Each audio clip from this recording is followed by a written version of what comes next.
For years, scientists have debated whether humans or the climate have caused the population of large mammals to decline dramatically over the past several thousand years. A new study from Aarhus University confirms that climate cannot be the explanation.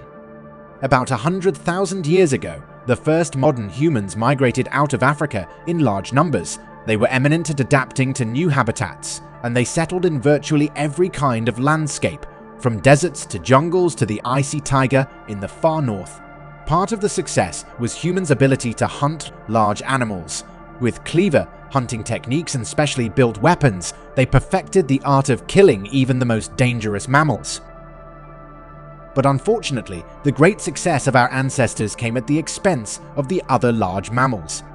It is well known that numerous large species went extinct during the time of worldwide colonization by modern humans.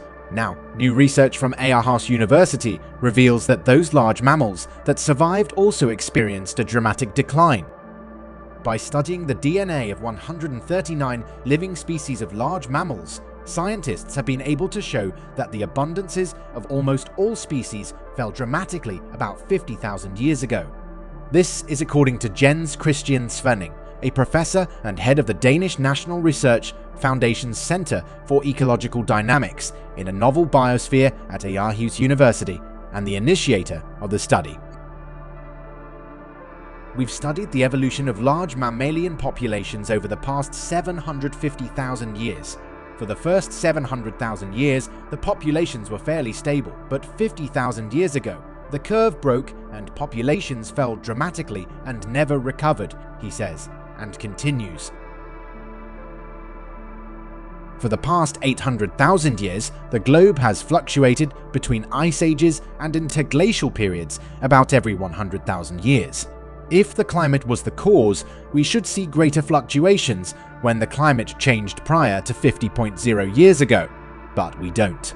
Humans are, therefore, the most likely explanation. For decades, scientists have debated what is behind the extinction or rapid decline of large mammals over the past 50,000 years. On one side are scientists who believe that rapid and severe fluctuations in the climate are the main explanation. For example, they believe that the woolly mammoth went extinct because the cold mammoth steppe largely disappeared. So far, some of the most important evidence in the debate has been fossils from the past 50,000 years.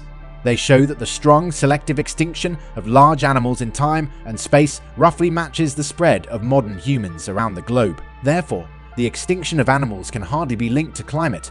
Nevertheless, the debate continues.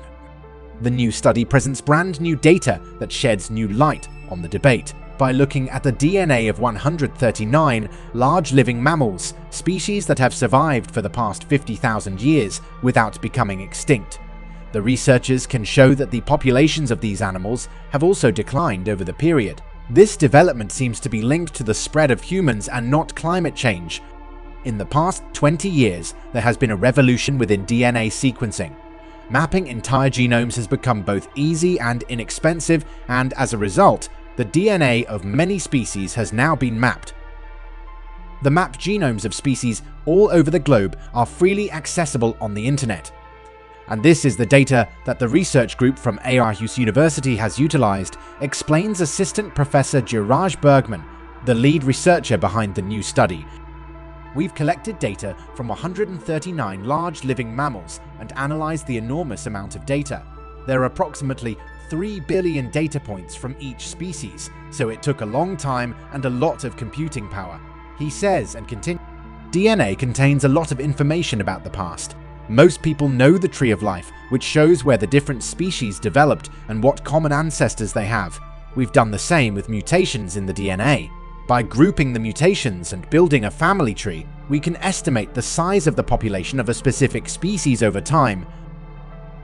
The larger the population of an animal, the more mutations will occur. It's really a question of simple mathematics. Take elephants, for example. Every time an elephant is conceived, there's a chance that a number of mutations will occur, and it will pass these on to subsequent generations. More births means more mutations.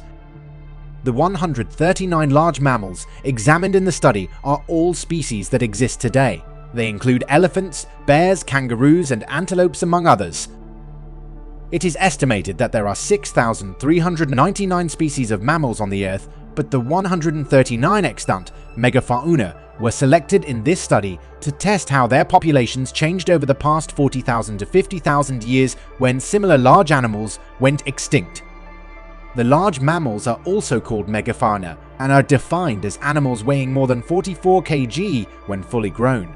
Humans are, therefore, also considered megafauna. In the study, however, the researchers examined species weighing as little as 22 kg so that all continents have been represented, except Antarctica. The disappearance of many North American megafauna at the end of the Pleistocene is a contentious topic. While the proposed causes for megafaunal extinction are varied, most researchers fall into three broad camps, emphasizing human overhunting, climate change, or some combination of the two. Understanding the cause of megafauna extinctions requires the analysis of through-time relationships between climate change and megafauna and human population dynamics. To do so, many researchers have used summed probability density functions as a proxy for through-time fluctuations in human and megafauna population sizes. However, conflate process variation with the chronological uncertainty inherent in radiocarbon dates. Recently, a new Bayesian regression technique was developed that overcomes this problem: radiocarbon-dated event count modeling. Here we employ REC models to test whether declines in North American megafauna species could be best explained by climate changes, increases in human population densities, or both, using the largest available database of megafauna and human radiocarbon dates. Our results suggest that there is currently no evidence for a persistent through-time relationship between human and megafauna population levels in North America. There is, however, evidence that decreases in global temperature correlated with megafauna population declines.